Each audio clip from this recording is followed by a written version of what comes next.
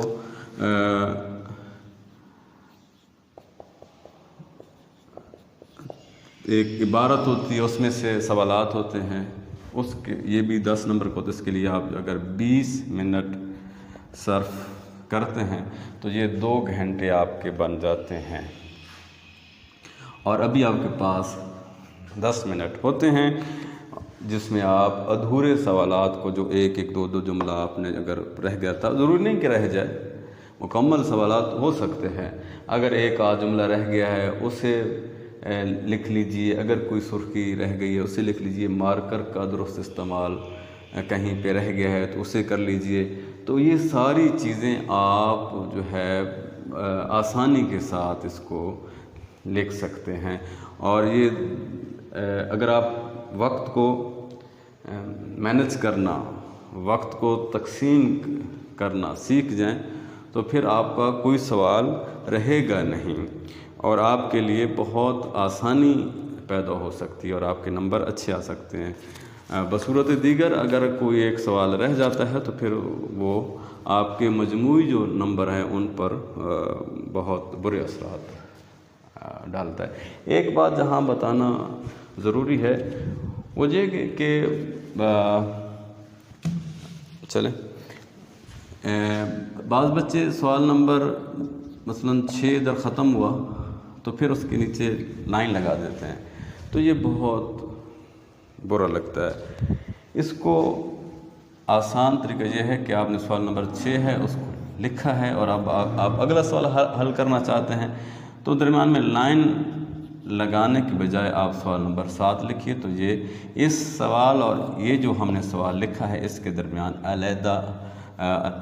جو ہوتا ہے وہ علیحدگی ہو جاتی ہے اس میں، یہ سوال ضروری کی علیحدگی کے لیے آپ اس میں لائن لگائیں، یہ عام بات ہے، آپ کو یہ بہت عام بات لگے گی، لیکن یہی عام بات پھر اہم بات بھی بن جاتی ہے جب ہم اس کا استعمال کرتے ہیں۔ تو یہ آج آپ کو میں نے پیپر کی تقسیم بتائی ہے وقت کی، تاکہ ہم پھر اس جس سوال کی جتنی اہمیت ہے اس کو اتنا ہی وقت دیں، اور یہ ان بچوں کے لیے جنہیں یہ ساری چیزیں یاد ہوں، یعنی مضمون کے لیے آدھا گھنٹہ ہے تو مضمون میں آپ 18-20 ہیڈنگ جو ہے وہ بہت ہی آسانی کے ساتھ آدھے گھنٹے میں لکھ سکتے ہیں اگر مضمون یاد ہے تو۔ اگر یاد نہیں ہے تو پھر آپ 24 گھنٹے بھی بیٹھے رہیں تو آپ ایک لفظ نہیں لکھ پائیں گے، تو اس کے لیے یاد ہونا بہت ضروری ہے، اور مضمون اس وقت یاد ہوتا ہے جب آپ اپنے ہاتھ سے لکھتے ہیں۔ آج کوئی گفتگو کا اختتام اسی بات پر کرتے ہیں کہ یہ چیزیں یاد رکھنے والی ہیں، اور یہ جب آپ کا سلیبس ختم ہو جائے گا تو پھر بھی ہم آپ کو یاد دہانی کرائیں گے، تاکہ آپ اگر امتحان میں جائیں تو یہ سارے نکات آپ کے ذہن میں ہوں۔ کوئی بھی سوال ہو تو آپ مجھ سے پوچھ سکتے ہیں، اسی طرح اگلے لیکچر میں آپ کا سلیبس جاری رہے گا۔ خدا حافظ۔